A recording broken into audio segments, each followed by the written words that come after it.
বাসন্তীর শরীর আর বইছিল না। সেই কোন সকালে রান্নাঘরে ঢুকেছে। আসলে পালবাড়ির মাসিমা এমন করে বললেন, সে আর না করতে পারেনি। গেল বছরও মাসিমা নিজে সব করেছেন, বাসন্তী শুধু হাতে হাতে জোগাড় দিয়েছে। এবারে শরীরটা সত্যি খারাপ, দুবার জ্বরে একেবারে কাবু। দিন কয়েক আগে বাসন্তীর হাত দুটো ধরে অনুনয় করে বললেন, ও মেয়ে, তুই আমায় উতরে দে এবার। জন্মাষ্টমীর দিনে গোপালকে সাজিয়ে খেতে দেব না, তা কি হয়? রোজ তো ওই নকুলদানা নইলে সন্দেশ খায় বেচারা। বাসন্তী রাজি হয়ে গেল। একদিনের ব্যাপার, বৌদি আবার একটু খিটমিট করতে পারে, সে সামলে নেওয়া যাবে ক্ষণ। দাদা বৌদির আপিসে রান্না সেরে চান করে তারপরে গোপালের রান্নায় হাত দিতে হবে। মাসিমা নতুন একটা ছাপা শাড়ি হাতে ধরিয়ে দিয়েছেন আর আলাদা করে টাকা। সেখান থেকে বাসন্তী মনে করে একটা ছোট দেখে তাল আর নারকোল নিয়ে এসেছে, কৌটো করে আখের গুড়। মাসিমা খুব খুশি সেসব দেখে। একগাল হেসে বললেন, আগে একটু আদা দিয়ে চা কর দেখি। আমি খাবো, তুইও খা, তারপরে তোকে দেখিয়ে দেব। ছেলে বৌমা আপিসে ভাত খেয়ে নেবে বলেছে, তোকে আর তাড়াহুড়ো করে ভাত বসাতে হবে না। আটা তো মেখে রাখা আছে, রুটি তরকারি করে নে অল্প করে, আমরাও সেটা খেয়ে নেব। বাসন্তী দাদা বৌদিকে আপিসে পাঠিয়ে একটু জিরোতে বসলো। চান করে নতুন শাড়ি পরে তারপর শুরু করলো। প্রথমে তাল চেঁচে কাপড়ে ঝুলিয়ে দিল, কষাটা না বেরোলে তিতকুটে হয়ে যাবে। মাসিমা দুর্বল হাতে আস্তে আস্তে লুচির ময়দাটা মাখলেন। বাসন্তী একটু হালুয়া করল, দাদা ভালোবাসে বলে। সিমুইয়ের পায়েসও হবে। এসব ব্যাপারে মাসিমা আবার ভারী দরাজ। দাদা বৌদি যা যা ভালোবাসে গোপালের সামনে সেগুলোই সাজিয়ে দেওয়া হয়। নারকোল কুচি দেওয়া ঝরঝরে খিচুড়ি হলো, সঙ্গে 5 রকমের ভাজা। অন্যবার ছানার কোপ্তা হয়, এবারে আর অত হ্যাপা নেই।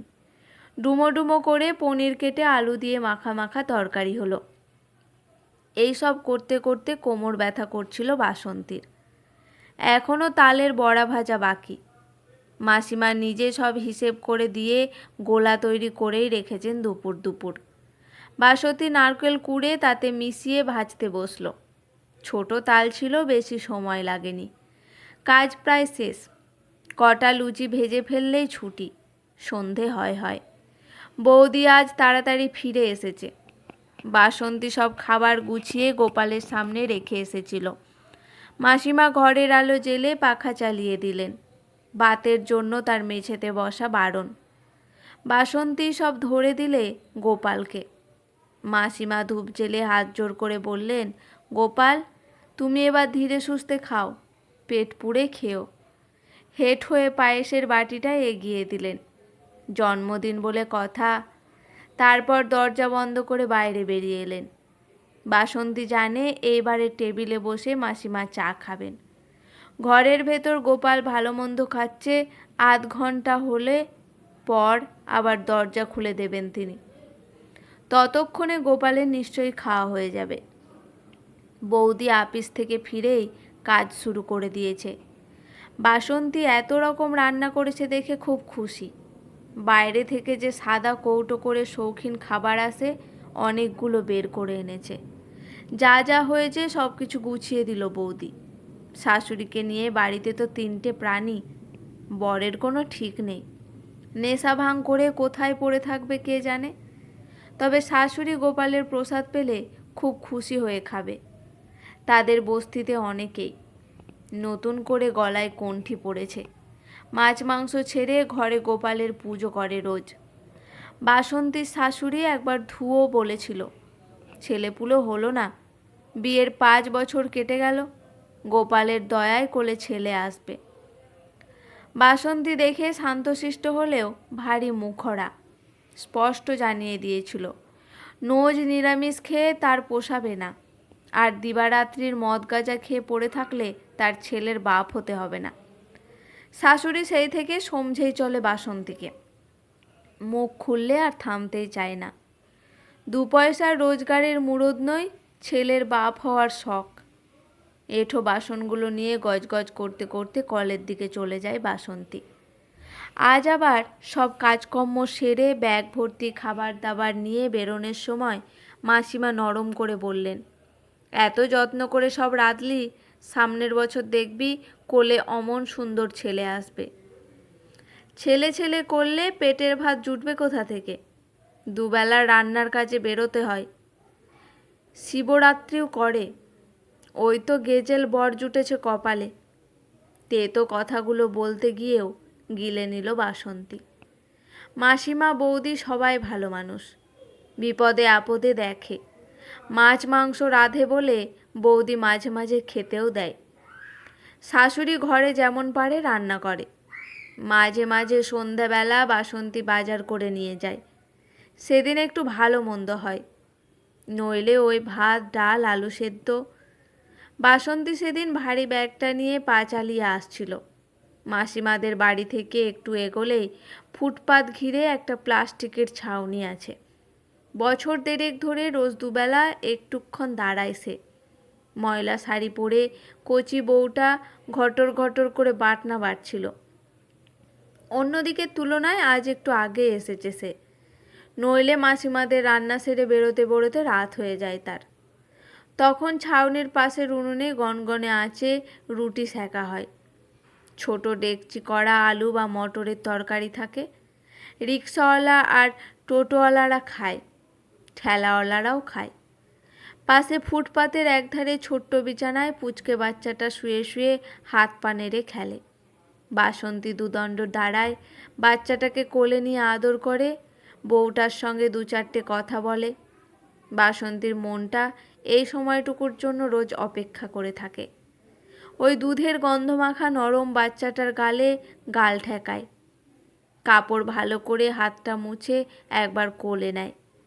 প্রথম দিকে একটু ইতস্তত করতো সে, তবে বউটা ভালো, কল কল করে কথা বলে। ঘর দুয়ার নেই এই শহরে, ওই ফুটপাতের ছাউনিতে রাতে থাকে। বরটাও বেশ ভালো, হাতে হাতে কাজ করে দেয়। উনুন ধারে বসে রুটি সেঁকে, ভারী ডেকচি রাস্তার কলে মাজতে যায়। জেরিক্যান ভরে কল থেকে জল আনে। উনুন ধরানোর কাঠের চেলা করতে দেখেছে বাসন্তী। এই চিলতে সংসারটা দেখে বড্ড লোভ হয় বাসন্তীর।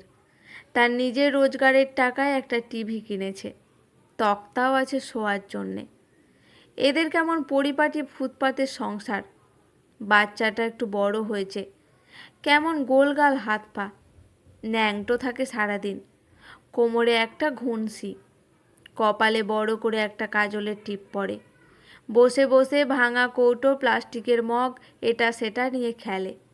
বাসন্তীকে রোজ দেখে বলে একটু একটু চিনতে শিখেছে। ফোকলা মুখে খলবল করে হাসে। 2 মাস আগে প্যাক প্যাক আওয়াজ করা একটা প্লাস্টিকের হাঁস এনেছিল সে। মনেই করে রেখেছিল মাইলে পেলে কি নেবে, কতই বা দাম। বাচ্চাটার চেয়েও বউ বেশি খুশি হয়েছিল। একগাল হেসে বলেছিল, তুমি আগের জন্মে আমার দিদি ছিলে বোধহয়। সেই থেকে মায়া পড়ে গেছে বাসন্তীর। মনে মনে সে গোপাল বলে ডাকে। রোজ 2টো করে বিস্কুট আনে, হাতে ধরিয়ে দিলে কুটুর কুটুর করে খেতে শিখেছে ছেলেটা।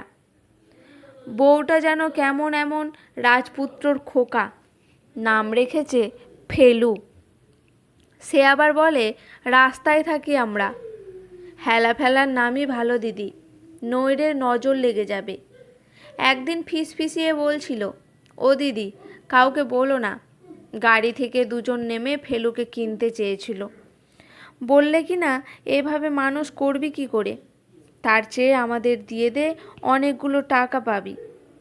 ভালো করে সংসার করলে আবার ছেলে হবে, তোদের আর চিন্তা কি। বাসন্তী এবার শিউরে উঠল। তাদের পাড়াতেও এমনি একটা ঘটনা শুনেছিল বটে, তবে ফুলির বিয়ে হয়নি। পেটে বাচ্চা এসেছিল শুনে কারা যেন এমনি করে টাকা দিয়ে বাচ্চা কিনতে চেয়েছিল। ফুলির মা রাজি হয়ে গেছিল, তবে পাড়ায় জানাজানিতে হতে খুব ঝামেলা ঝঞ্ঝাট হয়। লাল পার্টির ছেলেরা মিলে দাঁড়িয়ে থেকে ছেলেটার সঙ্গে ফুলির বিয়ের বন্দোবস্ত করে। এখন সে 2 মেয়ের মা, গিন্নি বান্নি হয়ে গেছে। বাসন্তী বলে, ও বউ, সামলে রাখিস বাপু, এমন কথা শুনলে তো ভয়ে হাত পা পেটে সিঁথিয়ে যায়। সেদিন বাসন্তী হাতের ব্যাগটা নামিয়ে রাখে।